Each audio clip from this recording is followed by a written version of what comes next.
afternoon. I'm guessing good afternoon, but hey, you could be in New Zealand and maybe it's morning. I want to welcome you to Creative Live, and I'm your friend Chase Jarvis, your host and your guide for the next 60 minutes, where we are having another one of my favorite conversations with one of the world's top creators. And before I reveal who that is, I mean, wait a minute, why am I pretending you know who it is? But I've got a couple of housekeeping points before we dive in. And that is, I want to welcome you from wherever you are coming from today, and start off by, I'm looking at the comments. I know we're streaming to creativelive.com/TV and to Facebook and Instagram and, gosh, probably like 3 or 4 other platforms. So I'd love to know where you're coming in from and where you are in the world so I can share it with our esteemed guest, that there truly is a global audience tuning in from around the planet. And also that allows you, this comment function allows you to impact the outcome of the show. So I will make it my goal to share if there are popular questions or if you have things that you want to know, please ask them and I'll bubble those up for our guest so that she can address them if it's something that I think that the whole community will be interested in. So looking forward to having you participate and help us steer the conversation today. And speaking of today, I want to get to our guest, which is why I know you're here.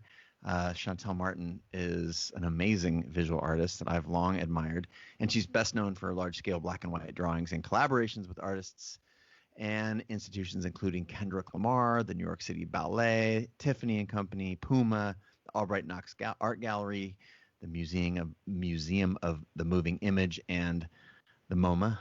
And her upcoming exhibition, New Now, opens at New York City, the New Britain Museum of American Art, later this year. Her first art book in collaboration with Henny Publishing called Lines is out. It is incredible. We're going to talk about that a little bit today. And with all of that, it brings me great joy and pleasure and excitement to welcome to the show today. Chantel, welcome from Jersey City, from New York. Hi, live from Jersey City. Where are you at today? I'm in Seattle today, which is, as we were talking just before we went live, is I've mostly been here since March 9th, which is the longest I've been in one state since I was in junior high school. But we're on the opposite side of the country. Thanks for tuning in your evening time. I appreciate it. Fantastic. And, I'm not sure you know, but there's 2 of you on the screen, so I don't know which one to look at. So. Either one, I come in 2 flavors. But just so you know, speaking of where we are today in New York, we've got Wiltshire, England, UK is in the house. I want you to know that. Maryland, United States, Japan. We got Felipe in Japan, Monaco, Mesa, Arizona, Michigan, South Africa, New Zealand, Australia, Darwin, Australia. So to say we have a global audience is an understatement, and they are all here for you. So thank you for showing up. I'm grateful. Fantastic. A lot of my favorite places there, Japan, New Zealand, Australia. So that sounds good. Nice audience. Yeah. And speaking of Japan, that's a great place for us to start because I know enough about you to be dangerous, but not enough to speak for you. And that is why we're here today. So I'm curious. What I know about your background is born and raised in the UK. And I've heard you describe that upbringing is not really serving you. So at some point, you jumped ship and went to Japan. And so I'm wondering if you can give us some background and context, for those who don't know your sort of origin story, your background in the UK, and take us from that background to going to Japan, speaking of Japan, and why. Well, that journey could take hours and hours. Try and keep it quite short. But, essentially I'm from London. I'm from Southeast London. And I found myself living in Japan for 5 years. And, it's kind of a long story and journey of how I got there. But essentially, I kind of grew up living life following kind of this rule of saying yes to yes and no to no, and not really knowing where that would take me. And, I grew up in London, in Southeast London, in this lovely place called Thamesmead. I don't know if you've ever heard of it, but it's kind of the backdrop for movies like Clockwork Orange and TV shows like Misfits. And, so one of these massive like project council estates, that's built in like the late 1960s. And so that's where I grew up. And Thamesmead at that time of me growing up, very white, racist, working class, and, a lot of the things that come with that, at that time very homophobic, very racist, all of those things. And then there's me, brown with an afro, kind of growing up in this place where I didn't feel like I fitted in. And I think for a lot of outsiders like myself, kind of art is a path that we can follow, where we're able to express ourselves, where we're able to be creative. And lucky enough, I was able to find that path and follow it to the point where it got me to a place like Japan.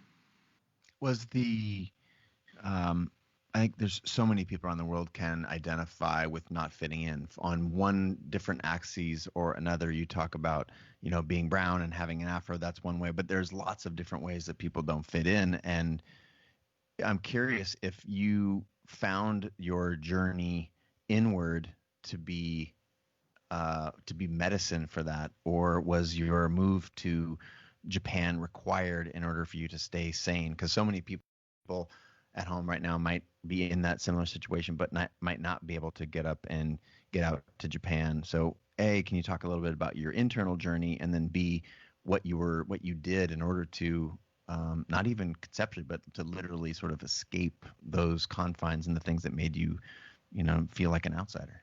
Yeah. It's funny, growing up in Thamesmead, and then many years later, a show like Misfits is filmed there, because I think, finding this path to art school is where you end up with people who are outsiders for many different reasons. The music they listen to, the way that they choose to dress, the things that they're interested in, the way that they think about things. And so kind of finding this path to art school and being surrounded completely by a bunch of misfits, a bunch of outsiders, people who look differently, think different. And I think in that place, it was the first place that I understood that was safe in a way. Mm-hmm. Because in that environment, being different is celebrated. Unlike, a lot of schools and places that we grow up in, you have that pressure to fit in with everyone else. And for me, exteriorly, I couldn't even try to fit in, so, I love that, going to art school was this place where I ended up with everyone that didn't fit in. And, in a way, there is medicine to that. There's medicine to understanding that you have a place, because if you like it or not, when you're younger, you want to fit in.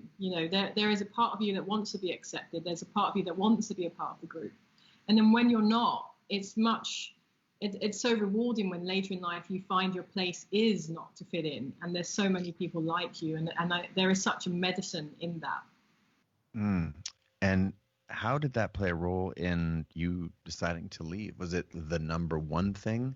Was it like the fact that I don't fit in either in my family or in my community that caused you to leave, or was there some different aspiration at work or some combination?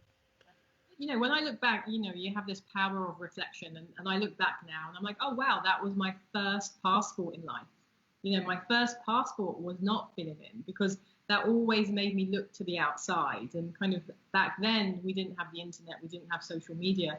We didn't really, have the ability to imagine beyond the kind of streets that we were walking around in. And so not fitting in was that passport to imagine a future outside of that reality, outside of that world. And, that got me to art school. But then beyond that, I go through that whole system, and I graduate from a very respectable, fancy art school in London called Central St. Martin's. And then when I did, there was another barrier, another chapter where I realized, art's basically a bunch of nepotism. And I worked really hard to get here. And now there's another barrier, there's another blockage, there's another subtle way of me not being able to achieve and imagine what I could do. And so at that time, Japan seemed like the most foreign and mystical and new place to imagine.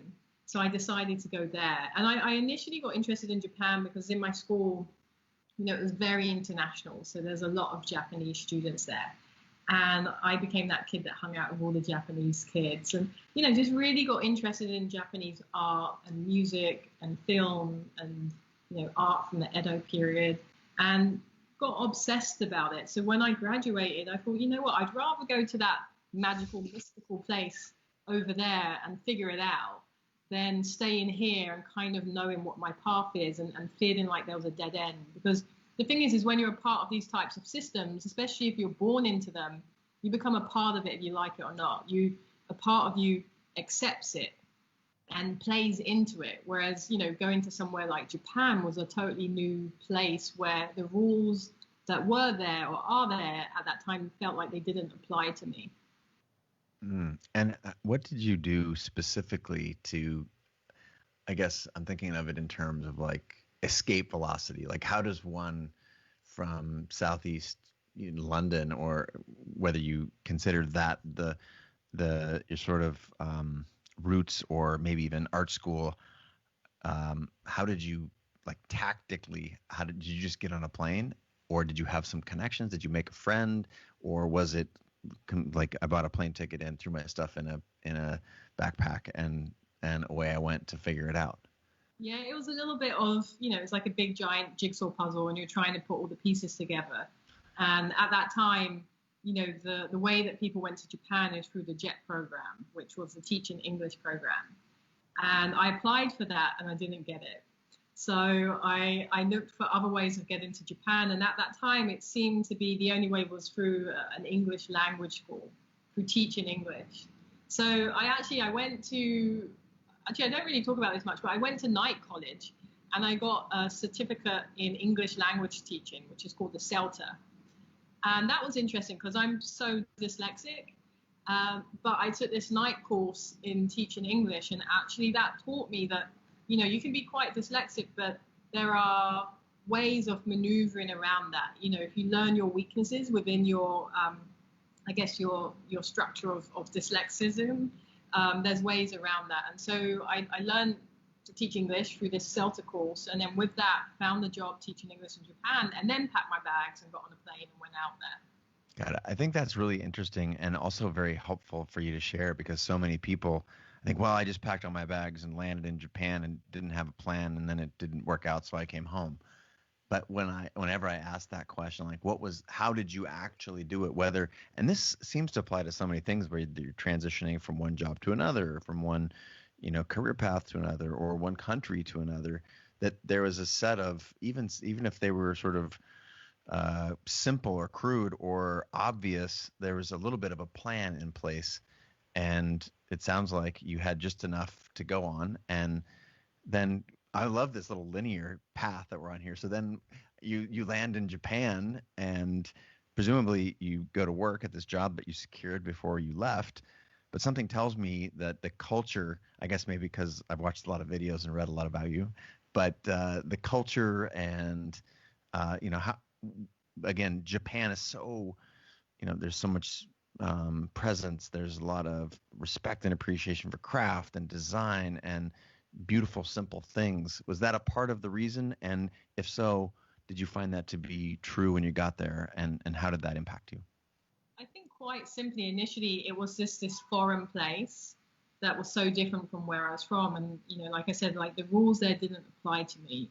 And also it didn't really matter what I was or where I was from there, because you're either Japanese or you're a foreigner. But there was an interesting reality shock in a way, because, this young girl from Southeast London, from Thamesmead, freshly out of art school, gets on a plane and goes to Japan. And my teaching job is in the middle of the countryside in Nagoya, in a place called Komakishi. Not that many foreigners there. No one really speaks English there. No one really looks like me there. And actually, I had a horrible time. This is the first time I'm living alone. I'm working full time. I'm in the middle of the countryside. I don't speak the language. I don't know what I'm eating. And also, I can't call anyone or contact anyone because we don't have smartphones then. And so I remember this experience of going into a 7-Eleven and trying to communicate with someone that didn't speak English and someone that didn't speak Japanese at that time to buy a phone card.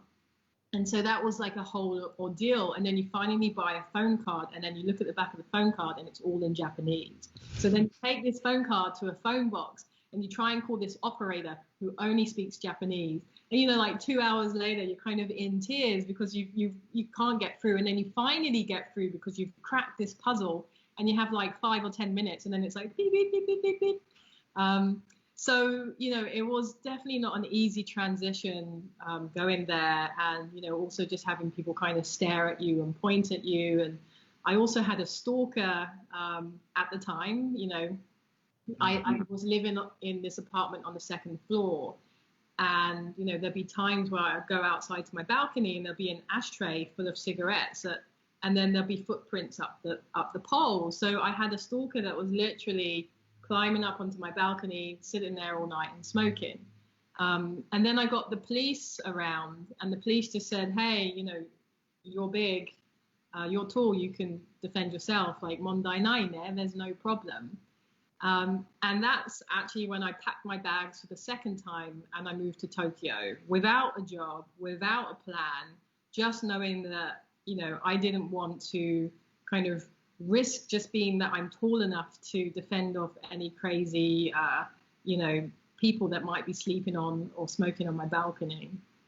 Oh my gosh, how horrible. Yeah. And it's an interesting experience, but, I think at that time, I felt so alone. And I think that was reflected in the things that happened to me, or the situations I ended up in, or even the work that I created at that time.